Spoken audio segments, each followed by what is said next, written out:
إن الحمد لله نحمده ونستعينه ونؤمن به ونتوكل عليه ونعوذ بالله من شرور أنفسنا ومن سيئات أعمالنا من يهده الله فلا مضل له ومن يضلل فلا هادي له أشهد أن لا إله إلا الله وحده لا شريك له وأشهد أن محمدا عبده ورسوله أرسله بالهدى ودين الحق ليظهره على الدين كله ولو كره المشركون اللهم صل على محمد وعلى آل محمد كما صليت على إبراهيم وعلى آل إبراهيم إنك حميد مجيد اللهم بارك على محمد وعلى آل محمد كما باركت على إبراهيم وعلى آل إبراهيم إنك حميد مجيد أما بعد فإن أصدق الحديث كتاب الله وأحسن السنن سنن محمد صلى الله عليه وسلم وشر الأمور محدثاتها وكل محدثة بدعة وكل بدعة ضلالة يا أيها الذين آمنوا اتقوا الله حق تقاته ولا تموتن إلا وأنتم مسلمون സ്നേഹം നിറഞ്ഞ വിശ്വാസിനികളെ, സഹോദരി സഹോദരന്മാരെ, പ്രപഞ്ചനാഥനായ അള്ളാഹുവിനെ സൂക്ഷിച്ച് അള്ളാഹു സുബ്ഹാനഹു വ തആലയുടെ നിയമനിർദ്ദേശങ്ങളും വിധിവിലക്കുകളും ജീവിതത്തിന്റെ എല്ലാ സമയത്തിലും സന്ദർഭത്തിലും സൂക്ഷിച്ചും പാലിച്ചും തഖ്വയോടുകൂടി ജീവിക്കണേ എന്ന് ഓർമ്മപ്പെടുത്തുന്നു, വസിയത്ത് ചെയ്യുന്നു. അള്ളാഹു അവന്റെ സജ്ജനങ്ങളിൽ മുത്തഖീങ്ങളിൽ നമ്മെ എല്ലാവരെയും ഉൾപ്പെടുത്തി അനുഗ്രഹിക്കുമാറാകട്ടെ. ഒരു മനുഷ്യന് അനിവാര്യമായും പാലിക്കേണ്ട കടമകളും കടപ്പാടുകളുമുള്ള ധാരാളം ആളുകൾ തനിക്കു ചുറ്റുമുണ്ട്. വളരെ ഗൗരവത്തോടെ പരിഗണന നൽകേണ്ട, ആദരവ് നൽകേണ്ട ആളുകൾ. താൻ കരുണ ചെയ്യൽ, വിനയം കാണിക്കൽ, വിട്ടുവീഴ്ച ചെയ്യൽ, സ്നേഹം പകർന്നു നൽകൽ, ആദരവ് നൽകൽ, ബഹുമാനം നൽകൽ, ഇതെല്ലാം അനിവാര്യമായും നമ്മൾ ചെയ്യാൻ നിർബന്ധിതരായിട്ടുള്ള ആളുകളുണ്ട്. ഒരുപക്ഷെ ഈ സംസാരം, ആ വാചകങ്ങൾ കേൾക്കുമ്പോൾ വേഗത്തിൽ നമ്മുടെ മനസ്സിലേക്ക് ഓടി വരുന്നത് ആരാണ്? നമ്മുടെ മാതാപിതാക്കളാണ്. മാതാപിതാക്കളെ സംബന്ധിച്ചിടത്തോളം വലിയ ഉത്തരവാദിത്തമാണ് ഒരു വിശ്വാസിക്ക് ഉള്ളത്, ഒരു മനുഷ്യനും ഉള്ളത്. മനുഷ്യന്റെ ജനനത്തിന് കാരണക്കാരനായ രണ്ട് ഘടകങ്ങളാണ്. ഒന്നാമത്, മനുഷ്യനെ സൃഷ്ടിച്ചത് അള്ളാഹുവാണ്. രണ്ട്, അള്ളാഹു മനുഷ്യ ജന്മത്തിന് ഒരു കാരണമായി നിശ്ചയിച്ചിട്ടുള്ളത് മാതാപിതാക്കളാണ്. അതുകൊണ്ട് തന്നെ സൃഷ്ടാവിനോടുള്ള കടമ കഴിഞ്ഞാൽ അതിന്റെ തൊട്ട് താഴെ മാതാപിതാക്കളോടുള്ള കടമ വിശുദ്ധ ഖുർആൻ പല സ്ഥലങ്ങളിൽ പഠിപ്പിക്കുന്നുണ്ട്. വഖദാ റബ്ബുക അല്ലാ തഅബുദു ഇല്ലാ ഇയ്യാഹു വബിൽ വാലിദൈനി ഇഹ്സാന. അല്ലാഹുവിനെ ആരാധിക്കണമെന്ന് അല്ലാഹു വിധിച്ചിരിക്കുന്നു, നിന്റെ മാതാപിതാക്കൾക്ക് നന്മ ചെയ്യണമെന്ന്. അതൊരു ആകസ്മികമായി വന്ന ഒരു വാചകമല്ല. ഖുർആനിലെ പല സ്ഥലങ്ങളിലും ആ പ്രയോഗം ആവർത്തിച്ചു വന്നത് നമുക്ക് കാണാൻ സാധിക്കും. നോക്കൂ, നമ്മുടെ ഒരു പുതിയ സാഹചര്യം എങ്ങനെയാണ്, പുതിയ കാലം എങ്ങനെയാണ്? ഒട്ടും പരിഗണിക്കപ്പെടാതെ പോകുന്നു. മാതാപിതാക്കൾ മാത്രമല്ല, ആരോടും കടമകളും കടപ്പാടുകളും ഇല്ലാത്ത ഒരു മനസ്സുമായിട്ടാണ് ആളുകൾ ജീവിക്കുന്നത്. ഞാൻ എന്ന ഒരു ചിന്ത മാത്രമാണുള്ളത്. എന്റെ ജോലി, എന്റെ വരുമാനം, എന്റെ ആസ്വാദനം, എന്റെ മനസ്സിന്റെ സംതൃപ്തി, അതിനെക്കുറിച്ച് മാത്രമാണ് ആളുകൾ പലപ്പോഴും ചിന്തിച്ചുകൊണ്ടിരിക്കുന്നത്. അതിനാരാണോ തടസ്സമാകുന്നത്, ആ തടസ്സത്തെ മാറ്റിവെക്കുക, ഇല്ലായ്മ ചെയ്യുക എന്ന ഒരു സ്ഥിതിവിശേഷമാണ് നിലനിൽക്കുന്നത്. ഇപ്പൊ കഴിഞ്ഞ കുറച്ച് വാർത്തകൾ, കഴിഞ്ഞൊരു 1-2 കൊല്ലത്തിനിടയിൽ കേരളത്തിൽ വലിയ വാർത്തയായ കുറച്ച് സംഗതികൾ നമുക്ക് കഴിഞ്ഞ ഒരു 2023 ഓഗസ്റ്റ് 25 ഒരു വാർത്ത. വിവാഹം കഴിക്കാൻ പെണ്ണിനെ കണ്ടെത്തി നൽകാത്തതിന് മകൻ അമ്മയെ ക്രൂരമായി കൊന്നു. വേറെ ഒരു ന്യൂസ് നോക്കൂ, അമ്മയെ കഴുത്ത് ഞെരിച്ചു കൊന്നു, മകൻ അറസ്റ്റിൽ. മറ്റൊന്ന് നോക്കൂ, മകൾ അമ്മയെ വിഷം കൊടുത്തു കൊന്നു. കായംകുളത്ത് മകൻ അമ്മയെ മർദ്ദിച്ചു കൊന്നു. തിരുവനന്തപുരത്ത് മകൻ അമ്മയെ തീ കൊളുത്തിക്കൊന്നു. മദ്യലഹരിയിൽ നിരന്തരം ശല്യം, മകനെ വെട്ടിക്കൊന്ന കേസിൽ അമ്മ അറസ്റ്റിൽ. മദ്യലഹരിയിൽ അമ്മയെ മകൻ കറിക്കത്തി ഉപയോഗിച്ച് കഴുത്തറുത്തു കൊന്നു. ഇതിങ്ങനെ വായിക്കുകയാണെങ്കിൽ കുറെ ഉണ്ടാവും. മദ്യലഹരിയിൽ മകൻ രണ്ടാനമ്മയെ തീ കൊളുത്തിക്കൊന്നു. തിരുവനന്തപുരത്ത് അമ്മയെ തീയിട്ടു കൊന്ന സംഭവം. വേറൊരു വാർത്ത. എങ്ങോട്ടാണ് നമ്മൾ പോകുന്നത്? എന്താണ് നമുക്ക് ചുറ്റും നടക്കുന്നത്? ആരാണ് മാതാവ്? ആരാണ് പിതാവ്? എന്തു പരിഗണനയാണ് അവർക്ക് നൽകേണ്ടത്? ഒരു നിമിഷത്തെ വൈകാരികതയുടെ പുറത്ത് സ്വന്തം മാതാവിനെ കഴുത്തു ഞെരിച്ചു കൊല്ലാനുള്ള ഒരു മാനസികാവസ്ഥയിലേക്ക് ആളുകൾ എങ്ങനെയാണ് എത്തുന്നത്? നിങ്ങൾ നോക്കി, ഇസ്ലാമിനെ സംബന്ധിച്ചിടത്തോളം മാതാപിതാക്കളെ അവർക്കു നേരെ ആയുധമേന്തുക എന്നത് പോയിട്ട് ഒരു വിശ്വാസി സ്വീകരിക്കേണ്ട സമീപനം എന്താണെന്ന് ഖുർആൻ പഠിപ്പിക്കുന്നുണ്ട്. വഖുൽ ലഹുമാ ഖൗലൻ കരീമ, അവരോട് നിങ്ങൾ മാന്യമായ വാക്ക് പറയണം. വല തഖുൽ ലഹുമാ ഉഫിൻ, ഛേ എന്ന് പോലും പറയരുത്. മാന്യമായ വാക്ക്, കരീമായ ഖൗൽ, കരീമായ വാക്കേ പറയാവൂ. അതിന് മുഫസ്സിറുകൾ വിശദീകരിക്കുന്നുണ്ട്. നോക്കി, സഈദ് ബിൻ മുസയ്യിബ് റഹിമഹുല്ലാ താബിഈകളിൽപ്പെട്ട പ്രഗൽഭനായ പണ്ഡിതനാണ്. അദ്ദേഹത്തോട് ചോദിക്കപ്പെട്ടു, എന്താണ് ഈ ഖൗലൻ കരീമൻ എന്നതുകൊണ്ട് അർത്ഥമാക്കുന്നത്? അദ്ദേഹം പറയാണ്, ഖൗലുൽ അബ്ദിൽ മുദ്നിബി ലിസയ്യിദിൽ ഫളിൽ അലീൽ. ഒരു യജമാനൻ, അയാളുടെ കീഴിൽ ഒരു അടിമയുണ്ട്. ആ യജമാനൻ അങ്ങേറ്റം ക്രൂരനാണ്, പരുഷ സ്വഭാവിയാണ്. ഈ അടിമ ഒരു തെറ്റു ചെയ്തു. ഈ അടിമയുടെ അടുത്ത് ഒരു തെറ്റു സംഭവിച്ചു. തന്റെ ക്രൂരനായ യജമാനനോട് ആ അടിമ എന്തു വാക്കായിരിക്കും പറയാം? അല്ലേ? വിട്ടുവീഴ്ചയ്ക്ക് വേണ്ടി, ക്ഷമിക്കാൻ വേണ്ടി, എന്നെ ഉപദ്രവിക്കരുതേ എന്ന് എത്ര കേണപേക്ഷിച്ചൊരു മനുഷ്യൻ സംസാരിക്കും? അതാണ് ഖുർആൻ മാതാപിതാക്കളോട് പറയാൻ പ്രയോഗിച്ച ഖൗലുൻ കരീം. സഈദ് ബിൻ മുസയ്യിബ് റഹിമഹുല്ലാഹ് വിശദീകരിക്കാം. ആയുധമെന്തുന്നത് പോയി, ഒരു മാതാവിനെ മർദ്ദിക്കുന്നത് പോയിട്ട് അയാളുടെ വാക്കുകളിൽ ഉണ്ടാകേണ്ട സമീപനമാണ് നമ്മൾ പഠിപ്പിക്കപ്പെടുന്നത്. അബൂ ഹുറൈറ റളിയല്ലാഹു അൻഹുവിനെ സംബന്ധിച്ച് പറയുന്നത് കേൾക്കാം. നാദതുഹു ഉമ്മുഹു യൗമൻ ഖാലത് ലഹു യാ അബാ ഹുറൈറ. ഒരു ദിവസം അബൂ ഹുറൈറ റളിയല്ലാഹു അൻഹുവിനെ അദ്ദേഹത്തിന്റെ മാതാവ് വിളിച്ചു. അബൂ ഹുറൈറ ഫഖാല ലഹാ ബിസൗത്തിൻ ആലിൻ ലബ്ബൈക്. ലബ്ബൈക് എന്ന വിളി കേൾക്കണം. എന്താണ് ഉമ്മ എന്ന് ചോദിക്കും. അദ്ദേഹം അറിയാതെ അദ്ദേഹത്തിന്റെ ശബ്ദം ഉയർന്നു. ഉമ്മയോട് പ്രതികരിച്ചപ്പോൾ, ഉമ്മ വിളിച്ചപ്പോ വിളി കേട്ടതിൽ തന്റെ ഒച്ച ഉയർന്നു. ثم شعر أبو هريرة أن صوته كان أعلى من صوت أمه قليلا. അബൂ ഹുറൈറ ഇങ്ങനെ തോന്നാണ്, എന്റെ ഉമ്മയുടെ ഒച്ചയേക്കാൾ, എന്റെ ഉമ്മയുടെ ശബ്ദത്തെക്കാൾ എന്റെ ശബ്ദം ഒരൽപ്പം അധികമായി. ഉമ്മയുടെ ശബ്ദത്തെക്കാൾ എന്റെ ശബ്ദം ഉയർന്നു. ഖാല അസ്തഗ്ഫിറുല്ലാഹ്. ഉടൻ അബൂ ഹുറൈറ റളിയല്ലാഹു അൻഹു പറഞ്ഞു, അല്ലാഹുവേ എനിക്ക് പുറത്തു തരണമേ. റഫഅതു സൗതി അലാ ഉമ്മി, എന്റെ ശബ്ദം എന്റെ ഉമ്മയുടെ ശബ്ദത്തെക്കാൾ ഉയർന്നുപോയി. അല്ലാഹുവേ എനിക്ക് പുറത്തു തരണമേ. ثم ذهب واشترى عبدين مملوكين واعتقهما لوجه الله توبة من هذه المعصية. ഈ ചെയ്തു പോയ, സംഭവിച്ചു പോയ കുറ്റത്തിന് തൗബ അല്ലാഹു സ്വീകരിക്കാൻ വേണ്ടി, പശ്ചാത്തപിച്ചു മടങ്ങാൻ വേണ്ടി അദ്ദേഹം വേഗം അങ്ങാടിയിലേക്ക് ഇറങ്ങി 2 അടിമകളെ വാങ്ങി അടിമകളെ മോചിപ്പിച്ചു. 2 അടിമകളെ വാങ്ങി മോചിപ്പിച്ച് താൻ ചെയ്ത കുറ്റത്തിന് അള്ളാഹുവിനോട് പശ്ചാത്തപിച്ചു മടങ്ങാൻ, അള്ളാഹ് തൗബ സ്വീകരിക്കാൻ. എന്താണ് ചെയ്ത കുറ്റം? വിളി കേട്ടപ്പോൾ, ഉമ്മ വിളിച്ചു, ഉമ്മാക്ക് വിളി കേട്ടപ്പോ ഉമ്മയുടെ ശബ്ദത്തെക്കാൾ ഒരൽപ്പം ശബ്ദം ഉയർന്നു പോയി എന്ന ആ ഒരു കാര്യമാണ് അദ്ദേഹം ഒരു വലിയ തെറ്റായി, തിന്മയായി കണ്ടത്. നിങ്ങൾ നോക്കി, വബിൽ വാലിദൈനി ഇഹ്സാന.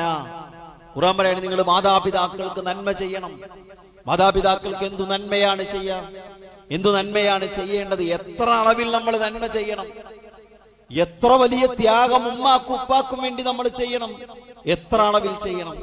അബ്ദുല്ലാഹി ഇബ്നു മസ്ഊദ് റളിയല്ലാഹു അൻഹുവിനോട് അബീ ബുർദ എന്ന് പറയുന്ന ഒരാൾ, അബീ ബുർദ ഉദ്ധരിക്കാൻ അബ്ദുല്ലാഹി ഇബ്നു മസ്ഊദ് റളിയല്ലാഹു അൻഹുവിനോട് യമൻകാരനായ ഒരാൾ പറയാണ്, ഇന്ന റജുലൻ മിൻ അഹ്ലി യമൻ ഹമല ഉമ്മഹു അലാ ഉനഖിഹി, അയാൾ തന്റെ ഉമ്മയെ തോളിൽ ചുമന്നു. ഫജഅല യതൂഫു ബിഹാ ഹൗലൽ ബൈത്ത്, ഉമ്മയെ ചുമന്ന് കഅബയെ തവാഫ് ചെയ്തു.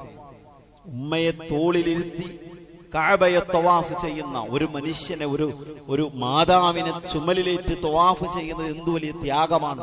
അപ്പൊ ഹജ്ജിന്റെ ഓരോ കർമ്മങ്ങളും അദ്ദേഹം നിർവഹിക്കുകയാണ്. എന്നിട്ട് അദ്ദേഹം പറയണം, അതറാനി ജസൈതുഹാ ഇബ്നു മസ്ഊദ്, അല്ലാഹുവിന്റെ പ്രവാചകന്റെ സ്വഹാബിമാരിലെ പണ്ഡിതനായ സ്വഹാബിയാണ് ഇബ്നു മസ്ഊദ് റളിയല്ലാഹു അൻഹു. അദ്ദേഹത്തോട് സംശയം ചോദിക്കാണ്, എന്റെ ഉമ്മയോടുള്ള കടപ്പാട് ഞാൻ തീർത്തോ? എന്റെ ഉമ്മാക്ക് ഞാൻ പകരം നൽകിയോ? ഇബ്നു ഉമർ റളിയല്ലാഹു അൻഹു പറയുന്നില്ല, ഇല്ല മോനെ. വലാ ബിസഫറത്തിൻ വാഹിദത്തിൻ മിൻ സഫറാത്തിൽ വിലാദ, നിന്റെ ഉമ്മ നിന്നെ പ്രസവിക്കുമ്പോ അവർ അനുഭവിച്ച ആ വേദനയുടെ ഒരൽപ്പത്തിനു പോലും, ഒരു ചെറിയ വേദനക്ക് പോലുമുള്ള പകരമായിട്ടില്ല നീ 7 തവണ കഅബയെ ഉമ്മയെ തോളിൽ ചുമന്ന് ഹജ്ജ് നിർവഹിച്ചാലും തവാഫ് ചെയ്താലും എന്ന് ഇബ്നു മസ്ഊദ് റളിയല്ലാഹു അൻഹു പഠിപ്പിക്കുകയാണ്. അല്ലേ? അല്ലാഹുവിന്റെ റസൂലേ, ഞാൻ ആരോടാണ് ഏറ്റവും അധികം കടപ്പെട്ടിരിക്കുന്നത്? അത് നിന്റെ ഉമ്മയോടാണ്. പിന്നെ ആരോടാണ് പ്രവാചകരെ? ഉമ്മുക സുമ്മമൻ ഉമ്മുക സുമ്മമൻ അബൂക സുമ്മ അദ്നാക ഫഅദ്നാക. 3 തവണ ഉമ്മയെ പറഞ്ഞു, പിന്നെ നിന്റെ ഉപ്പ എന്ന് പറഞ്ഞു, പിന്നെ അതിനടുത്ത ആളുകൾ. പണ്ഡിതന്മാർ വിശദീകരിക്കുന്നുണ്ട് എന്തുകൊണ്ടായിരിക്കും അല്ലാഹുവിന്റെ റസൂൽ 3 തവണ ഉമ്മയെ പറഞ്ഞത്. അതിന് മറുപടി പറയുന്നത്, വിശദീകരിക്കുന്നത് കാണാം. ഉമ്മയാണ് ഗർഭം ചുമന്നത്. 9 മാസക്കാലം ഗർഭം ചുമന്നത് ഉമ്മയാണ്. പ്രസവിച്ചത് ഉമ്മയാണ്. 2 കൊല്ലക്കാലം മുലയൂട്ടിയത് ഉമ്മയാണ്. ആ മൂന്ന് മഹാദൗത്യങ്ങളുടെ പ്രിവിലേജാണ് അള്ളാഹുവിന്റെ പ്രവാചകൻ സല്ലല്ലാഹു അലൈഹി വസല്ലം മാതാവിന് നൽകിയത്.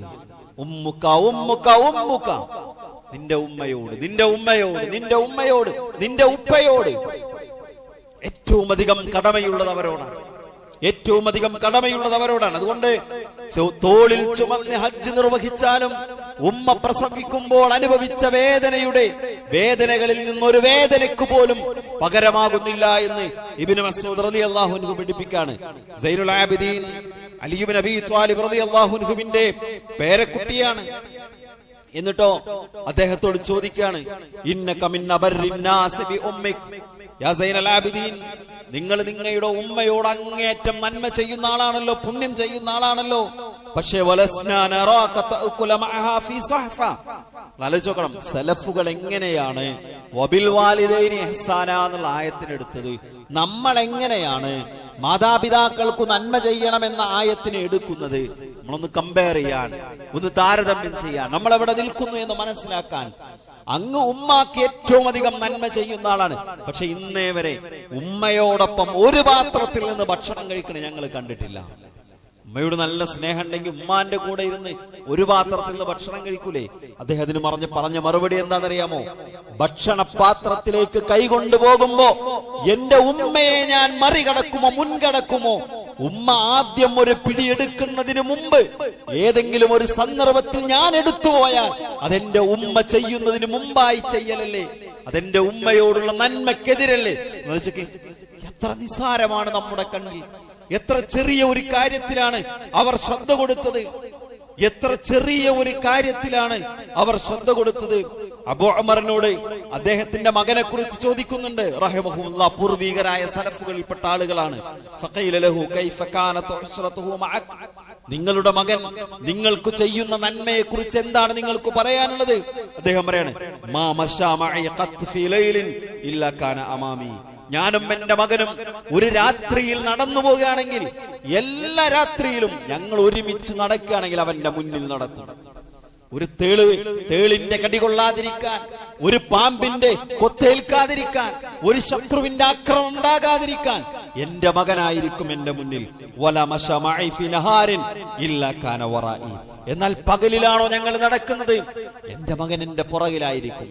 ഒരു നടത്തത്തിൽ, ഒരു സന്ദർഭത്തിൽ പോലും എന്റെ മുന്നിൽ എന്റെ മകൻ നടന്നിട്ടില്ല. അതാണ് വാപ്പാനോട് സലഫുകൾ കാണിച്ചിരുന്ന മാതൃക എന്ന് നമുക്ക് കാണാൻ കഴിയും. ഒരു സംഭവം കൂടി ഞാൻ പറഞ്ഞുകൊണ്ട് ആ ഭാഗം അവസാനിപ്പിക്കാം. ഒരിക്കൽ പ്രവാചകൻ സല്ലല്ലാഹു അലൈഹി വസല്ലമയുടെ അടുത്തേക്ക് ഒരാൾ വരികയാണ്. യാ റസൂലല്ലാഹ്, എവിടുന്നാ വരുന്നറിയാമോ? അദ്ദേഹം യമനിൽ നിന്ന് വരികയാണ്.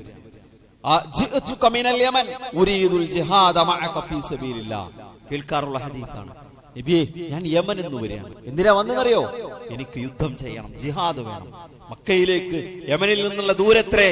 ഒന്ന് അളന്നു നോക്കിയും ഒന്ന് ഗൂഗിളിൽ സെർച്ച് ചെയ്ത് നോക്കിയും ലോകത്തിന്റെ അറേബ്യൻ ഭൂഖണ്ഡത്തിന്റെ ഉപഭൂഖണ്ഡത്തിന്റെ മാപ്പ് എടുത്തൊന്ന് വെച്ച് നോക്കി. 1000കണക്കിന് കിലോമീറ്ററുകൾ താണ്ടി അള്ളാഹുവിന്റെ മാർഗത്തിൽ ജിഹാദിന്റെ പ്രതിഫലം നേടിയെടുക്കാൻ വരികയാണ്. വരുമ്പോ നബിനോട് പറയാണ്, ഉരീദുൽ ജിഹാദ മഅക ഫീ സബീലില്ലാഹ്. നബി സല്ലല്ലാഹു അലൈഹി വസല്ലം എന്താ ചോദിച്ചത്? ജിഹാദ് ചെയ്യാൻ, സൈന്യത്തിൽ പങ്കെടുക്കാൻ ആയുധം എടുത്തിട്ടുണ്ടോ? നിന്റെ കൂടെ വാഹനമുണ്ടോ? കുതിരയാണോ? ഒട്ടകമാണോ? നീ സൈനിക അഭ്യാസം നടത്തിയിട്ടുണ്ടോ? നിനക്ക് യുദ്ധപാഠവുമുണ്ടോ? ഒന്നല്ല ചോദിച്ചത്. നബി സല്ലല്ലാഹു അലൈഹി വസല്ലം ചോദിച്ച ചോദ്യം, അഫിൽ യമനി അബവാക്, ആ യമനിൽ നിന്റെ മാതാപിതാക്കളുണ്ടോ? നഅം. നബിയുടെ അടുത്ത ചോദ്യം, തുരീദുൽ ജന്ന, നിനക്ക് സ്വർഗം വേണോ? ഖാല നഅം, വേണം പ്രവാചകരെ. ഇർജി ഇലൈഹിമാ ഫഅഹ്സിൻ ഇലൈഹിമാ ഫഇന്നൽ ജന്നത തഹത ഖദമൈഹിമാ. എങ്കിൽ നീ തിരിച്ചു പോണം, നിന്റെ മാതാപിതാക്കളുടെ അടുക്കലേക്ക് തിരിച്ചു പോണം. അവർക്ക് നീ നന്മ ചെയ്യണം. അവരുടെ രണ്ടുപേരുടെയും കാലിന്റെ ചുവട്ടിലാണ് നീ ആഗ്രഹിക്കുന്ന സ്വർഗം ഇരിക്കുന്നത്. ഇതാണ് മാതാപിതാക്കൾ. ഞാൻ പറയുന്നത്, ഈ ഒരു ചിന്തയും ഈ ഒരു ധാരണയും ആളുകളെ സംബന്ധിച്ചിടത്തോളം ആളുകൾ മറന്നുപോവുകയാണ്.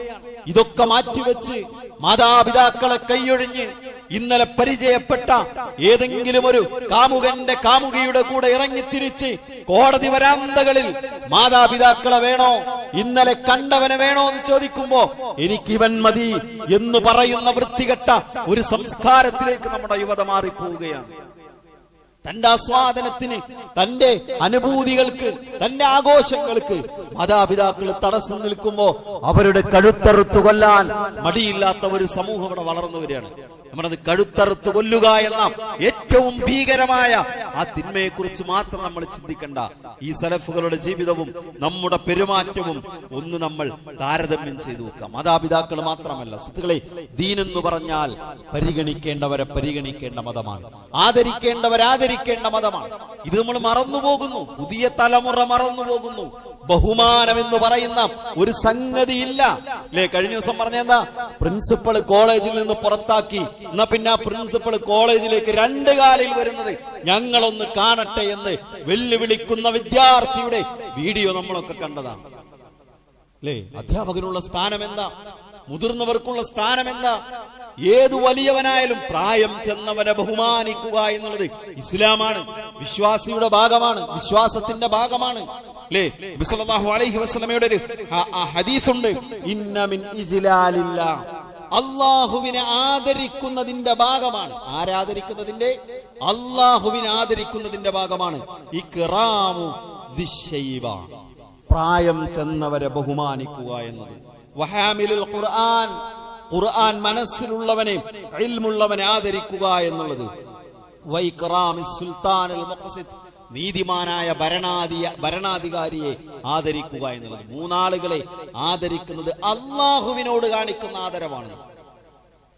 ആരൊക്കെയാണ്? 1 നീതിമാനായ ഭരണാധികാരി, 2 ഖുർആൻ അറിയുന്നവൻ, 3-മത്തത് ആരാ? പ്രായം ചെന്നവരെ ബഹുമാനിക്കുന്നവൻ. എല്ലാരോടും ഒരേപോലെയല്ല സംസാരിക്കേണ്ടത്. മുതിർന്നവരാണോ അവർക്ക് ആദരവ് നൽകണം, അവർക്ക് ബഹുമാനം നൽകണം അല്ലെ? ഞാൻ അയാളുടെ ചെലവിലല്ലോ, എന്നോട് പറയാൻ അയാൾ ആരാ? അയാളും ഞാനും തമ്മിലുള്ള ബന്ധം എന്താ? പറയാൻ പാടില്ല. മുതിർന്ന ആളാണോ നമ്മുടെ സ്വരം താഴണം, നമ്മുടെ പെരുമാറ്റം നന്നാവണം, ഉള്ളിൽ ബഹുമാനം ഉണ്ടാകണം, ഇഹ്തിറാം ഉണ്ടാകണം. പ്രവാചകന്റെ ഹദീസ് നോക്കൂ, ലൈസ മിന്നാ, നമ്മിൽപ്പെട്ടവനല്ല, മല്ലം യർഹം സഗീറനാ, ചെറിയവരോട്, പ്രായത്തിൽ തന്നേക്കാൾ കുറഞ്ഞു നിൽക്കുന്നവരോട്, താഴുന്നവരോട് കരുണ കാണിക്കാത്തവൻ, വയഅരിഫ് ഹഖ്ഖ കബീരിനാ, തന്നേക്കാൾ പ്രായം ചെന്ന ആളുകളോടുള്ള അവകാശത്തെക്കുറിച്ച്, അവരോടുള്ള കടമകളെക്കുറിച്ച് അറിവില്ലാത്തവൻ നമ്മിൽപ്പെട്ടവനല്ല. മുസ്ലിമാണോ മുതിർന്നവരോട് ബഹുമാനത്തോടെ പെരുമാറും. പ്രായത്തിന് കൂടിയവരോട് അയാൾ മാന്യമായിട്ടേ സംസാരിക്കൂ, ആദരവോടുകൂടി സംസാരിക്കൂ. മുസ്ലിമാണോ തന്നേക്കാൾ താഴ്ന്നവരോട്, പ്രായം കുറഞ്ഞവരോട് കാരുണ്യത്തോടുകൂടി മാത്രമേ സംസാരിക്കുകയുള്ളൂ. ആയിഷ റളിയല്ലാഹു അൻഹ ഒരിക്കൽ അദ്ദേഹത്തിന്റെ ആയിഷയുടെ അടുത്തേക്ക് ഒരു യാചകൻ വന്നു. ആയിഷ ബീവിക്ക് വളരെ മാന്യമായി എന്തോ കൊടുത്തുവിട്ടു. കുറച്ചുകൂടി വലിയ പദവി അലങ്കരിക്കുന്ന അതിന്റെ വേഷഭൂഷാദികളോടെ മറ്റൊരാൾ വന്നു. ആയിഷ റളിയല്ലാഹു അൻഹ അവരെ സ്വീകരിച്ചിരുത്തി, അവർക്ക് ഭക്ഷണം നൽകി. വിവേചനം കാണിച്ചു എന്നിട്ട് ഒരു യാചകൻ എന്താണോ ആവശ്യപ്പെട്ടത് അവർക്ക് അത് കൊടുത്തു. എന്നാൽ ഒരു പദവിയിലിരിക്കുന്ന ആ സ്വഭാവം കാണിക്കുന്ന ഒരാൾ വന്നപ്പോ അവരെ കുറച്ചുകൂടി പരിഗണിച്ചു. അപ്പോ പിന്നെ അദ്ദേഹത്തോട് ചോദിക്കാണ്, ആയിഷ റളിയല്ലാഹു അൻഹയോട് ചോദിക്കാണ്, എന്താണ് ഇങ്ങനെ ചെയ്തത്, അയാൾക്ക് എന്തിനാണ് പരിഗണന കൊടുത്തത്? അപ്പൊ ആയിഷ ബീവി പറയാണ്, അൻസിലുന്നാസ മനാസിലഹും, റസൂലിന്റെ വാചകം ഞാൻ കേട്ടിട്ടുണ്ട്. എന്താ? ഓരോ ആളുകൾക്കും അവർ അർഹിച്ച പരിഗണന നൽകണം. ഓരോ ആളുകൾക്കും അവർക്ക് അർഹിച്ച. ഈ ഹദീസിന്റെ സിഹത്തിൽ പണ്ഡിതന്മാർ ചില അഭിപ്രായ വ്യത്യാസങ്ങളുണ്ട്. പക്ഷെ എന്നാൽ ഈ ആശയം വരുന്ന ഒരുപാട് സംഭവങ്ങൾ കാണാൻ സാധിക്കും. ഇതേ ആശയം, ഇതിനൊരുപാട് സാക്ഷികളുണ്ട്. അതുകൊണ്ട് ഈ ഹദീസിനെ സഹീഹനെ പോലെ പരിഗണിക്കണം എന്നാ പറയാം. ഒരുപാട് സംഭവങ്ങൾ. സഅദ് ഇബ്നു മുആദ് റളിയല്ലാഹു അൻഹു നബി സല്ലല്ലാഹു അലൈഹി വസല്ലം കടന്നു വരുമ്പോ, നബി ഞാൻ വരുമ്പോൾ നിങ്ങൾ എഴുന്നേൽക്കരുത് എന്നാ പറയാം. ഞാൻ വരുമ്പോ എഴുന്നേൽക്കണമെന്ന്, മറ്റുള്ളവർ എഴുന്നേൽക്കണമെന്ന് ഒരാൾ ആഗ്രഹിച്ചാൽ അയാൾ നരകത്തിൽ ഒരു സീറ്റ് ഉറപ്പാക്കട്ടെ എന്നാണ്. ആ ബഹുമാനം പ്രതീക്ഷിക്കാനും ആഗ്രഹിക്കാനും പാടില്ല, അധികാരം ആഗ്രഹിക്കാൻ പാടില്ല, ബഹുമാനം ആഗ്രഹിക്കാൻ പാടില്ല. പക്ഷെ നമ്മൾ മറ്റുള്ളവരെ ബഹുമാനിക്കണം. സഅദ് ഇബ്നു മുആദ് റളിയല്ലാഹു അൻഹു വരുമ്പോൾ പറഞ്ഞു, ഖൂമൂ ലിസയ്യിദിക്കും, നിങ്ങളുടെ നേതാവ് വരുന്നു, നിങ്ങളൊന്ന് എഴുന്നേറ്റ് നിൽക്കും. ബഹുമാനിക്കാൻ പഠിപ്പിച്ച പ്രവാചകൻ, ബഹുമാനം ആഗ്രഹിക്കരുതെന്ന് പഠിപ്പിച്ച പ്രവാചകൻ. ആദരിക്കേണ്ടവൻ ആദരിക്കണം, ബഹുമാനിക്കേണ്ടവരെ ബഹുമാനിക്കണം, അധ്യാപകന് നൽകേണ്ട സ്ഥാനം നൽകണം.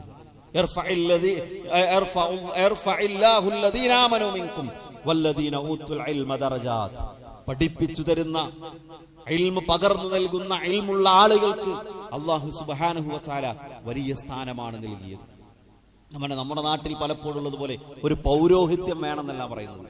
സ്കൂളിൽ പഠിപ്പിച്ചൊരു അധ്യാപകൻ, കോളേജിൽ പഠിപ്പിച്ചൊരു അധ്യാപകൻ, മദ്രസയിൽ പഠിപ്പിച്ചൊരു അധ്യാപകൻ, പ്രത്യേകിച്ച് ദീന് പകർന്നു തന്ന, അലിഫിന്റെ അക്ഷരമൊഴികൾ പറഞ്ഞു തന്ന ആളുകൾ, അവർക്ക് നൽകേണ്ട ഒരു പരിഗണനയുണ്ട്. നമ്മളെത്ര വലിയ ആളുകളായാലും അധ്യാപകന്റെ കൈ വെട്ടുമെന്നും കാല് വെട്ടുമെന്നും മുറവിളി കൂട്ടലല്ല ഒരു നല്ല വിദ്യാഭ്യാസത്തിന്റെ സംസ്കാരം എന്ന് പറയുന്നത്, ഒരു നല്ല മനുഷ്യത്വത്തിന്റെ അടയാളം എന്ന് പറയുന്നത്. ഇവിടെ നോക്കി, പ്രവാചകന്റെ വേറൊരു ഹദീസിൽ കാണാം, ലൈസ മന്നാ മല്ലം യുജില്ല കബീറന, പ്രായം ചെന്ന ആളുകൾ ആദരിക്കാത്തവൻ നമ്മിൽപ്പെട്ടവനല്ല.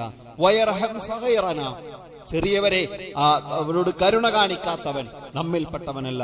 വയഗ്രിഫ് ലിആലിമിനാ ഹഖ്ഖഹു, ഇൽമുള്ള ആളുകളോടുള്ള കടമകൾ അറിയാത്തവൻ നമ്മിൽപ്പെട്ടവനല്ല എന്ന് പഠിപ്പിക്കുന്ന ഹദീസ് നമുക്ക് കാണാൻ സാധിക്കും. സയ്യിദ് ഇബ്നു സാബിത്ത് റളിയല്ലാഹു അൻഹു ഒരിക്കൽ ഒരു ജനാസക്ക് ഹാജരായി, ഒരു ജനാസയിൽ പങ്കെടുക്കാൻ വന്നു.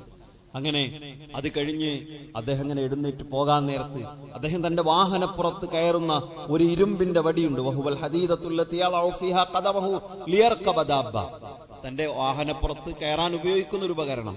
അത് വേഗം ഇബ്നു അബ്ബാസ് റളിയല്ലാഹു അൻഹു എടുത്തു കൊടുക്കുകയാണ്. ആരാണ് അബ്ദുല്ലാഹി ഇബ്നു അബ്ബാസ് റളിയല്ലാഹു അൻഹു? റഈസുൽ മുഫസ്സിരീനാണ്, ഖുർആൻ വ്യാഖ്യാതാക്കളുടെ അമീറാണ്, നേതാവാണ്, സ്വഹാബിമാരിലെ പ്രഗൽഭനായ പണ്ഡിതനാണ്.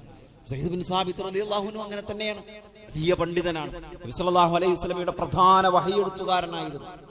വിശുദ്ധ ഖുർആൻ പ്രവാചകന്റെ കാലശേഷം അബൂബക്കർ സിദ്ദീഖ് റളിയല്ലാഹു അൻഹുവിന്റെയും ഉമർ റളിയല്ലാഹു അൻഹുവിന്റെയും കാലഘട്ടത്തിൽ ക്രോഡീകരണത്തിന് 2 ഖലീഫമാരും ചുമതലപ്പെടുത്തിയത് സയ്യിദ് ഇബ്നു സാബിത്ത് റളിയല്ലാഹു അൻഹു. നബി സല്ലല്ലാഹു അലൈഹി വസല്ലമ സർട്ടിഫൈ ചെയ്ത ആളാണ്, സർട്ടിഫിക്കറ്റ് കൊടുത്ത ആളാണ്. അഫ്റദു ഉമ്മത്തി സയ്യിദ്, എന്റെ ഉമ്മത്തിലെ അനന്തരാവകാശ നിയമങ്ങൾ ഏറ്റവും അധികം അറിയുന്നത് സയ്യിദിനാണ് എന്ന് നബി സല്ലല്ലാഹു അലൈഹി വസല്ലം. സയ്യിദ് റളിയല്ലാഹു അൻഹുമായി ബന്ധപ്പെട്ട മാത്രം മസലകൾ, അനന്തരാവകാശ നിയമങ്ങളൊക്കെ കാണാൻ പറ്റും. അദ്ദേഹം എഴുന്നേറ്റപ്പോ വേഗം എടുത്തു കൊടുക്കുക. ഇബ്നു അബ്ബാസ് റളിയല്ലാഹു അൻഹു അദ്ദേഹം ചോദിക്കുന്നത്, അങ്ങ് എന്താണ് ചെയ്യുന്നത്? അതുംസികുലി വഅൻത ഇബ്നു അമ്മി റസൂലില്ലാ, അല്ലാഹുവിന്റെ റസൂലിന്റെ പിതൃ സഹോദര പുത്രനായ അങ്ങ് എനിക്ക് സഹായം ചെയ്തു തരണോ? അദ്ദേഹം പറയാണ്, ഇന്നഹാകദാ നദഉ ബിഉലമാഇനാ, ഞങ്ങളുടെ നാട്ടിലെ ഇൽമുള്ള ആളുകൾക്ക്, ദീന് പകർന്നു കൊടുക്കുന്ന ആളുകൾക്ക് ഞങ്ങൾ കൊടുക്കുന്ന മര്യാദയാണിത്. ഇതാണ് സ്വഹാബത്തിന്റെ ജീവിതം. ഞാൻ പറയുന്നത് സുഹൃത്തുക്കളെ, നമ്മളൊരു വഴി ഇങ്ങനെ ജീവിച്ചു പോവുകയാണ്. അതിൻ്റെ ഇടയിൽ നമ്മൾ നമ്മുടെ വ്യക്തിപരമായ ആസ്വാദനങ്ങൾ, വ്യക്തിപരമായ സ്വാതന്ത്ര്യങ്ങൾ, വ്യക്തിപരമായ അവകാശങ്ങൾ, നമ്മുടെ ആഘോഷങ്ങൾ, അതിനെക്കുറിച്ച് മാത്രമാണ് ചിന്തിക്കുന്നത്. അതിനിടയിൽ മുതിർന്നവരോട് കാണിക്കേണ്ട ആദരവോ ബഹുമാനം, അത് നമ്മുടെ പുതിയ തലമുറക്ക് അത് പരിചയമില്ല. മാതാപിതാക്കളോട് കാണിക്കേണ്ട വാത്സല്യത്തിന്റെ, കാരുണ്യത്തിന്റെ, ബഹുമാനത്തിന്റെ, നന്മയുടെ ആ ഉയർന്ന തലമുണ്ടല്ലോ, നമ്മൾ മറന്നുപോവുകയാണ്. അതൊന്നും ഈ കാലഘട്ടത്തിൽ ആവശ്യമില്ല എന്നാണ്. പലപ്പോഴും 2 ഘടകങ്ങളാണ് ഇതിൽ പ്രധാനമായി സംഭവിക്കാറുള്ളത്. 2 കാര്യങ്ങളാണ് ഇതിൽ പ്രധാനമായി സംഭവിക്കാറുള്ളത്. ഒന്ന്, പുതിയ ചിന്താഗതികൾ. നമ്മൾ പലപ്പോഴും പറയാറുണ്ട് ഈ സ്വതന്ത്ര ചിന്താഗതികൾ അത് പല പല പല വഴികളിലൂടെ കടന്നു വരികയാണ്. നാട്ടിലെ ചെറുപ്പക്കാരൊക്കെ സിനിമക്ക് അഡിക്റ്റാണ്. സീരിയലുകളിൽ വ്യാപകമായി പലതരത്തിലുള്ള ഈ യൂട്യൂബർമാരും അങ്ങനത്തെ ചാനലുകളും അതിലിങ്ങനെ നിരന്തരമായി കൊണ്ടുകൊണ്ടിരിക്കുകയാണ്. ഇവിടുത്തെ വിദ്യാഭ്യാസ സംവിധാനങ്ങളിൽ ഉൾപ്പെടെ പലപ്പോഴും ഈ അമിതമായ വ്യക്തി സ്വാതന്ത്ര്യത്തെ കുറിച്ച് ഇങ്ങനെ പഠിപ്പിക്കുക. ഏറ്റവും വലുത് വ്യക്തി സ്വാതന്ത്ര്യമാണ്. ഏറ്റവും വലുത് വ്യക്തി സ്വാതന്ത്ര്യം. ആ സ്വാതന്ത്ര്യത്തിനാണ് തടസ്സം. വാപ്പയാണെങ്കിൽ വാപ്പ വേണ്ട, ഉമ്മയാണെങ്കിൽ ഉമ്മ വേണ്ട, ഗുരുനാഥന്മാരാണെങ്കിൽ അവർ പോട്ടെ, അവർക്കെതിരെ കേസ് കൊടുക്കും, കോടതി പോ. എന്തൊക്കെയാണ് ഇവിടെ പഠിപ്പിക്കപ്പെടുന്നത്? എന്തൊക്കെയാണ് സമൂഹത്തിന്, ഏതൊക്കെ തരത്തിലുള്ള മെസ്സേജാണ് ഇവിടുന്ന്? നമ്മുടെ ഒരു സംവിധാനത്തിലൂടെ അല്ല, ചുറ്റും അങ്ങനെയാണ്. ഇവിടെ ഒരു വിശ്വാസി എന്ന നിലക്ക് നമ്മുടെ മര്യാദകളും മാന്യതകളും മതത്തിന്റെ നിയമങ്ങളും നമ്മൾ മറന്നു പോകാൻ പാടില്ല. അള്ളാഹു പഠിപ്പിക്കുന്നതാണ് മാതാപിതാക്കൾക്ക് വിട്ടുവീഴ്ച ചെയ്യണമെന്ന്, മാതാപിതാക്കൾ ആദരിക്കണമെന്ന്, മാതാപിതാക്കൾക്ക് നന്മ ചെയ്യണമെന്ന്. അത് അള്ളാഹുവിന്റെ. ഇബ്നു മസ്ഊദ് റളിയല്ലാഹു അൻഹു ഒരിക്കൽ ഉമ്മാക്ക് വെള്ളവുമായി ചെന്നു. ഉമ്മ വെള്ളം ആവശ്യപ്പെട്ടു. വെള്ളം കുടിക്കൊടുക്കാൻ വേണ്ടി രാത്രിയാണ് ചെന്നപ്പോ ഉമ്മ ഉറങ്ങി. ഇബ്നു മസ്ഊദ് റളിയല്ലാഹു അൻഹു ഉണർത്തുന്നതിനെ ഭയന്നു. അദ്ദേഹം ഇങ്ങനെ കാത്തു നിൽക്കുകയാണ്. പിന്നെ അബ്ദുല്ലാഹി ഇബ്നു മസ്ഊദ് റളിയല്ലാഹു അൻഹു അപ്പോ ഉമ്മയെ ഉണർത്തുന്നത് ശരിയല്ല. ഉമ്മ ഉണരുന്ന സമയത്ത് ഞാൻ ഉറങ്ങിപ്പോയാലോ? ഉമ്മ ചോദിച്ച വെള്ളം കൊടുക്കാൻ പറ്റില്ല. അദ്ദേഹം ഇങ്ങനെ നിന്നപ്പോ അദ്ദേഹത്തിന് കാല് കുഴഞ്ഞു, വേദനിച്ചു. അദ്ദേഹം അവിടെ ഇരുന്നപ്പോ അദ്ദേഹത്തിന് ഉറക്കം വന്നു. ഉറങ്ങാൻ പാടില്ല. അദ്ദേഹം വേഗം എഴുന്നേറ്റു. ഉറക്കം വരുമ്പോ എഴുന്നേറ്റ് നിൽക്കും, നിന്ന് കാല് കുടയുമ്പോ ഇരിക്കും. ഉമ്മ ഉണരുന്നത് വരെ ഒരു ഗ്ലാസ് വെള്ളവും പിടിച്ച് ഉമ്മക്ക് കൊടുക്കാൻ വേണ്ടി കാത്തിരിക്കുന്ന ഒരു സ്വഹാബി വര്യന്റെ ജീവിതം നമ്മൾ പഠിക്കുമ്പോ എന്നതിന് ബിർറുൽ വാലിദൈൻ, മാതാപിതാക്കൾക്ക് നന്മ ചെയ്യുക എന്ന ആശയത്തിൽ ഇസ്ലാം നൽകുന്ന വിശാലതയും ആഴവും എത്ര ഉണ്ടെന്ന് നമ്മൾ മനസ്സിലാക്കണം. അത് അറിയാതെ പോകുന്ന ആളുകൾ, മുതിർന്ന ആളുകളെ ബഹുമാനിക്കുക എന്നതിന് മതം നൽകുന്ന പരിഗണന എത്രയാണ്. ദീന് പഠിപ്പിച്ചു തരുന്ന, അക്ഷരം പഠിപ്പിക്കുന്ന, അറിവ് പകർന്നു തരുന്ന ആളുകൾക്ക് നൽകേണ്ട ബഹുമാനത്തെ, പരിഗണനയെ സംബന്ധിച്ച് മുട്ടത്തോടിൽ നിന്ന് കോഴിക്കുഞ്ഞ് പുറത്തു വന്നാൽ ആ കോഴിക്കുഞ്ഞിന് മുട്ടത്തോടിനോട് എന്ത് കടപ്പാട് എന്ന് ചോദിക്കുന്ന ആധുനിക ചിന്തകളല്ല നമുക്ക് വേണ്ടത്. അത്തരം ചിന്തകളിൽ വഞ്ചിതരാകാതിരിക്കാൻ പ്രത്യേകിച്ച് പലപ്പോഴും പുതിയ യുവാക്കളായിട്ടുള്ള ആളുകൾ, വിദ്യാർത്ഥികളായിട്ടുള്ള ആളുകൾ നന്നായി ശ്രദ്ധിക്കണം. തലമുറയുടെ ചെറുപ്പം താഴേക്ക് പോകുന്തോറും ഈ മര്യാദകൾ അതൊരു ഭാരമായി കാണുന്നതാണ്. അത് പുരോഗമനത്തിനും പുതിയ കാലത്തിനും യോജിക്കാത്തതാണ് എന്ന് ചിന്തിക്കുന്ന ഒരു സമൂഹമാണ് വളർന്നു വരുന്നത്. അത്തരം ഒരു സാഹചര്യം ഉണ്ടാകാതിരിക്കാൻ ശ്രദ്ധിക്കുകയും സൂക്ഷിക്കുകയും അള്ളാഹുവിന്റെ ദീനനുസരിച്ച് ജീവിക്കാൻ പരമാവധി പരിശ്രമിക്കുകയും വേണം. അള്ളാഹു അനുഗ്രഹിക്കുമാറാകട്ടെ.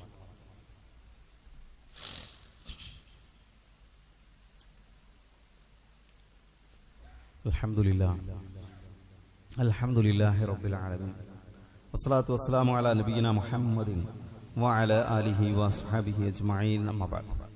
ഇത്തഖുല്ലാഹ ഇബാദല്ലാഹ്. സ്നേഹം നിറഞ്ഞ സഹോദരി സഹോദരന്മാരെ, വിശ്വാസികളെ, അല്ലാഹുവെ സൂക്ഷിച്ച് ജീവിക്കണേ എന്ന് ഒരിക്കൽ കൂടി ഓർമ്മപ്പെടുത്തുന്നു, വസിയത്ത് ചെയ്യുന്നു. പലപ്പോഴും മാതാപിതാക്കൾ അവഗണിക്കപ്പെടുകയും ബഹുമാനിക്കപ്പെടേണ്ട, ആദരിക്കപ്പെടേണ്ട ആളുകളെ അത്തരം ഉത്തരവാദിത്വങ്ങളും കടമകളും മറന്നുകൊണ്ട് ജീവിക്കുകയും ചെയ്യുന്ന ഒരു സാഹചര്യം നമുക്ക് ചുറ്റുമുണ്ട്. അത് അതിന്റെ തീവ്രതയിലെത്തി മാതാപിതാക്കളെ തീയിട്ടു കൊല്ലുന്ന, കഴുത്തറുത്തു കൊല്ലുന്ന അത്തരം വാർത്തകൾ നമുക്ക് നിരന്തരമായി ആവർത്തിച്ചു വായിക്കേണ്ടി വരുന്ന സാഹചര്യങ്ങൾ അതുണ്ടായി വരുന്നതിന്റെ ഒരു കാരണം നമ്മൾ സൂചിപ്പിച്ചു, സ്വതന്ത്ര ചിന്തകളാണ്. രണ്ടാമത്തത് ലഹരിയാണ്. ലഹരിയുടെ വ്യാപനം അതിശക്തമായി നടന്നുകൊണ്ടിരിക്കണം. നമ്മൾ വിചാരിക്കുന്നത് പോലെയല്ല, നമ്മൾ പുറത്തേക്ക് കാണുന്നത് പോലെയല്ല. അത് അതിൻ്റെ എല്ലാവിധ അതിർവരമ്പുകളും ലംഘിച്ച് പുതിയ സമൂഹത്തെ, പുതിയ തലമുറകളെ, വിദ്യാർത്ഥികളെ ആഴത്തിൽ ബാധിച്ചു കഴിഞ്ഞിട്ടുണ്ട്. ഇതിനെ പിടിച്ചു കെട്ടുക. അപ്പൊ ഈ പറഞ്ഞ നമ്മള് ഖുതുബയുടെ തുടക്കത്തിൽ മാതാപിതാക്കളെ കഴുത്തറുത്തു കൊന്ന, തീയിട്ടു കൊന്ന കുറെ വാർത്തകൾ നമ്മൾ വായിച്ചല്ലോ. അതൊക്കെ എടുത്ത് പരിശോധിച്ച് നോക്കിയാൽ അതിന്റെയൊക്കെ പിന്നിൽ ഒരു ഘടകം ലഹരിയാണ്. ഒരു ഘടകം ലഹരിയാണ്. ഒന്നുകിൽ മദ്യപാനിയായിരിക്കും, അല്ലെങ്കിൽ കഞ്ചാവിന് അഡിക്റ്റ് ആയിരിക്കും, അല്ലെങ്കിൽ MDMA പോലെയുള്ള മാരകമായ രാസലഹരികൾക്ക് അഡിക്റ്റ് ആയിരിക്കും. എന്താണ് നമ്മുടെ സമൂഹത്തിൽ നടന്നുകൊണ്ടിരിക്കുന്നത്? എത്ര വലിയ അളവിലാണ് ഇവിടെ ലഹരികൾ വിൽപ്പനയ്ക്ക് വെക്കപ്പെടുന്നത്, പിടിക്കപ്പെടുന്നത് തന്നെ. ചെറുപ്പക്കാരെ പിടിച്ചതിന്റെ വാർത്തകൾ നിങ്ങൾ കേൾക്കുന്നുണ്ടാകും. ലക്ഷങ്ങളുടെ ലഹരി പിടിക്കപ്പെടുന്നു, കിൻഡല് കണക്കിന് പിന്നെ കഞ്ചാവ് പിടിക്കപ്പെടുന്നു, കിൻഡല് കണക്കിന്. ചാക്കെട്ടുകളാണ് പിടിക്കപ്പെടുന്നത്. പിന്നെ കോടിക്കണക്കിന് രൂപയുടെ രാസലഹരിയാണ് പിടിക്കപ്പെടുന്നത്. എങ്ങോട്ടാണ് ഇതൊക്കെ ഒഴുകുന്നത്? പിടിക്കപ്പെടാത്തതിന്റെ അളവെത്ര ഉണ്ടാവും അല്ലെ? മുമ്പൊരു ഈ രംഗത്ത് പ്രവർത്തിക്കുന്ന ഒരാൾ ചോദിച്ചു, ഇത് കുറച്ചുകൂടി ശക്തമാക്കിക്കൂടെ ഇതിന്റെ അന്വേഷണവും ഇത് പിടിക്കുന്നതിന്റെ അളവും കൂട്ടിക്കൂടെ ചോദിച്ചപ്പോ 100 ചാക്ക് പിന്നെ ഒരു തമിഴ്നാട്ടിൽ നിന്ന് ഒരു പച്ചക്കറി എന്തെങ്കിലും ഒരു സാധനം, ഒരു ചരക്ക് വരികയാണ്, അതിന്റെ നടുവിൽ ഒരു ചാക്ക് ഒരു ലഹരി വസ്തു വെച്ചാൽ ആർക്കാണ് അറിയാൻ സാധിക്കും? ആർക്കാണ് കാണാൻ കഴിയുക? നമ്മുടെ മനസ്സ് മാറുക, മനോഭാവം മാറുക എന്നത് മാത്രമാണ് അതിന്റെ പരിഹാരം. ഒരു മനുഷ്യൻ ചിന്തിക്കണം, ഞാനതിലേക്ക് പോകൂല. അതിന് അനുഗുണമായ സാഹചര്യങ്ങളും സൃഷ്ടിക്കപ്പെടേണ്ടതുണ്ട്. ഇപ്പൊ കഴിഞ്ഞ ദിവസം നമ്മുടെ നിയമ സംവിധാനങ്ങളും ഒക്കെയായി ബന്ധപ്പെട്ട് ഈ പരിസരത്തെ കേസുകളുമായി ബന്ധപ്പെട്ട ഒരു കണക്കൊരാൾ പറയേണ്ട, ഒരു സഹോദരൻ പറയണ്ടായി. എന്തറിയോ, ഏറ്റവും അധികം ലഹരി കേസുകൾ, അതിന്റെ വിൽപ്പനയും അത് ഉപയോഗിച്ച മാതാപിതാക്കളെ ഉപദ്രവിച്ചെനിക്ക് നമ്മുടെ ഈ പട്ടാമ്പിയുടെ പരിസരങ്ങളിൽ ഏറ്റവും അധികം കേസുകൾ വരുന്നത് മുസ്ലിം ചെറുപ്പക്കാരാണെന്നാണ്. മുസ്ലിം ചെറുപ്പക്കാരാണ്. ഇസ്ലാം ലഹരി എങ്ങനെയാ കാണുന്നത്? കുല്ലു മുസ്കിരിൻ ഖംർ കുല്ലു ഖംറിൻ ഹറാം. എല്ലാ ലഹരി ഉണ്ടാക്കുന്നതും ഹറാമാണ്, ഹംറാണ്. എല്ലാ ഹംറും ഹറാമാണ്. ലഹരി ഉണ്ടാക്കുന്നതാണോ അത് ഹറാമാണ്. ഒരു ന്യായീകരണം അതിനില്ല, ഒരു ന്യായീകരണം അതിനില്ല. ഒരു കുടുംബവുമായി ബന്ധപ്പെട്ട ഒരു കേസ് സംസാരിക്കാനാറുണ്ട്. ഒരു ദിവസം ഒരു ഭാര്യയും ഭർത്താവും എന്റെ വീട്ടിൽ വന്നു. അയാൾ സംസാരിച്ചിട്ട് അയാൾ പറയാണ്, അയാൾ കൃത്യമായി നമസ്കരിക്കുന്ന വ്യക്തി, പക്ഷെ അയാൾ മദ്യത്തിന് അടിമയാണ്. നമുക്ക് അത്ഭുതം തോന്നിപ്പോയി. നിസ്കാരം എന്ന് പറഞ്ഞാൽ എല്ലാ തിന്മയെന്നും മനുഷ്യനെ തടഞ്ഞു നിർത്തുന്ന ഒരു സംഗതിയാണ്.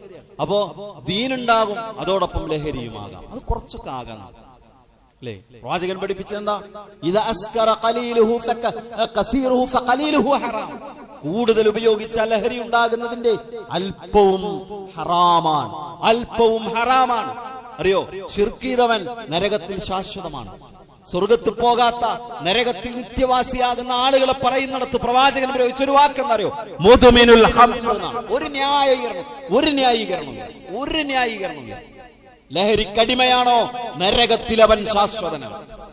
ലഹരിക്കടിമയാണോ അവന്റെ പരലോകത്തെ അനന്തമായ വാസം എന്ന് പറയുന്നത് നരകത്തിലായിരിക്കും. സുഹൃത്തുക്കളെ, നമ്മുടെ ജീവിതത്തിലേക്ക് വരാതിരിക്കാൻ നമ്മൾ കാത്തു സൂക്ഷിക്കണം. നമ്മുടെ ജീവിതത്തിലേക്ക് വരാതിരിക്കാൻ നമ്മൾ നല്ല ശ്രദ്ധ പാലിക്കണം. അതോടൊപ്പം നമ്മുടെ വരും തലമുറയെ നമ്മൾ കാത്തു സൂക്ഷിക്കണം. ഒരു ഖുത്ബ കൊണ്ടോ, ഒരു ക്ലാസ് കൊണ്ടോ, ഒരു വിജ്ഞാനവേദി കൊണ്ടോ, ഒരു പ്രസംഗം കൊണ്ടോ തീരുന്നതല്ല ഈ പ്രശ്നം. നമ്മളെല്ലാവരും നാട്ടുകാർ ഒരുമിച്ച് നിൽക്കണം. ശരിക്ക് എല്ലാവരും ഒരുമിച്ച് നിന്ന് നേരിടേണ്ട തിന്മയാണ്. അപ്പോ പലപ്പോഴും ഈ പറയുന്ന മാതാപിതാക്കളെ ആക്രമിക്കപ്പെടുന്നതും സമൂഹത്തിൽ ഈ നിലക്കുള്ള തിന്മകൾ ഉണ്ടാകുന്നതും ഉത്തരവാദിത്തങ്ങളിൽ നിന്ന് ആളുകൾ ഒളിച്ചോടുന്നതും വർദ്ധിച്ച ലഹരിയുടെ ഉപയോഗവും അതിന് കാരണമാകുന്നുണ്ട് എന്നാണ് പലപ്പോഴും നമുക്ക് മനസ്സിലാക്കാൻ സാധിക്കാറുള്ളത്. തിന്മകളിലേക്ക് പോകാതിരിക്കാൻ, പരലോകം നഷ്ടപ്പെടുന്ന അപകടങ്ങളിലേക്ക് എത്തിപ്പെടാതിരിക്കാൻ നമ്മൾ ഓരോരുത്തരും ഗൗരവത്തോടുകൂടി കാര്യങ്ങൾ നോക്കിക്കാണണം. അല്ലാഹു സുബ്ഹാനഹു വ തആല നല്ല മുസ്ലിമായി ജീവിച്ച് ഈമാനോടുകൂടി മരിച്ചു പോകുന്നവരിൽ നമ്മെ എല്ലാവരെയും ഉൾപ്പെടുത്തി അനുഗ്രഹിക്കുമാറാകട്ടെ. നമ്മിൽ നിന്ന് വന്നുപോയ ചെറുതും വലുതുമായ എല്ലാ തെറ്റുകുറ്റങ്ങളും അള്ളാഹു നമുക്ക് പുറത്തു മാപ്പ് നൽകുമാറാകട്ടെ. പലതരത്തിലുള്ള പ്രയാസങ്ങൾ അനുഭവിക്കുന്ന ആളുകളുണ്ട്, രോഗങ്ങൾ കൊണ്ട് ബുദ്ധിമുട്ടുന്നവരുണ്ട്, പ്രാർത്ഥന കൊണ്ട് വസിയത്ത് ചെയ്യാൻ ആവശ്യപ്പെട്ടവരുണ്ട്. നമ്മുടെ ഒരു സഹോദരൻ അദ്ദേഹത്തിന്റെ വല്യുമാക്ക് വേണ്ടി വളരെ പ്രയാസകരമായ അവസ്ഥയിൽ കിടക്കാൻ പ്രാർത്ഥിക്കാൻ ആവശ്യപ്പെട്ടിട്ടുണ്ട്. മറ്റൊരു സഹോദരന്റെ പിതാവ് ഒരു അത്യാസന്ന നിലയിൽ ആശുപത്രിയിൽ കിടക്കുകയാണ്. അല്ലാഹു സുബ്ഹാനഹു വ തആല എല്ലാവർക്കും രോഗശമനം നൽകി അനുഗ്രഹിക്കുമാറാകട്ടെ. പ്രയാസങ്ങൾ നീക്കി ആരോഗ്യവും സൗഖ്യവും പ്രദാനം ചെയ്യുമാറാകട്ടെ. പലതരത്തിലുള്ള പരീക്ഷണങ്ങളിലൂടെ കടന്നു പോകുന്ന ആളുകളുടെ അല്ലാഹു സുബ്ഹാനഹു വ തആല പരീക്ഷണങ്ങളെ നേരിടാനുള്ള ഈമാനിന്റെ കരുത്ത് പ്രദാനം ചെയ്യുകയും അവരുടെ പ്രയാസങ്ങളെ ദൂരീകരിക്കുകയും ചെയ്യുമാറാകട്ടെ. നമ്മിൽ നിന്ന് വേർപിരിഞ്ഞു പോയ നമ്മുടെ പ്രിയപ്പെട്ട മാതാപിതാക്കൾ, ആദർശ ബന്ധുക്കൾ, കുടുംബ ബന്ധുക്കൾ അല്ലാഹു എല്ലാവർക്കും മഗ്ഫിറത്തും മർഹമത്തും നൽകി അനുഗ്രഹിക്കുമാറാകട്ടെ. അല്ലാഹുമ്മ ഗ്ഫിർ ലിൽ മുഅ്മിനീന വൽ മുഅ്മിനാത്ത് വൽ മുസ്ലിമീന വൽ മുസ്ലിമാത്ത് അൽ അഹ്യാഇ മിൻഹും വൽ അംവാത്ത് ഇന്നക മുജീബു ദഅവാതി യാ ഖാദിയൽ ഹാജാത്ത്. അല്ലാഹുമ്മ അജിർനാ മിനൻ നാർ, അല്ലാഹുമ്മ അജിർനാ മിനൻ നാർ, അല്ലാഹുമ്മ അജിർനാ മിനൻ നാർ വഅദ്ഖിൽനൽ ജന്നത യാ റബ്ബൽ ആലമീൻ. റബ്ബനാ ആതിനാ ഫിദ് ദുനിയ ഹസന വഫിൽ ആഖിറതി ഹസനതൻ വഖിനാ അദാബൻ നാർ. റബ്ബനാ തഖബ്ബൽ മിന്നാ ഇന്നക അൻതസ് സമീഉൽ അലീം വതുബ് അലൈനാ ഇന്നക അൻത തവ്വാബുർ റഹീം. അല്ലാഹുമ്മ സ്വല്ലി അലാ മുഹമ്മദിൻ വഅലാ ആലിഹി വഅസ്ഹാബിഹി വസല്ലം വൽഹംദുലില്ലാഹി റബ്ബിൽ ആലമീൻ.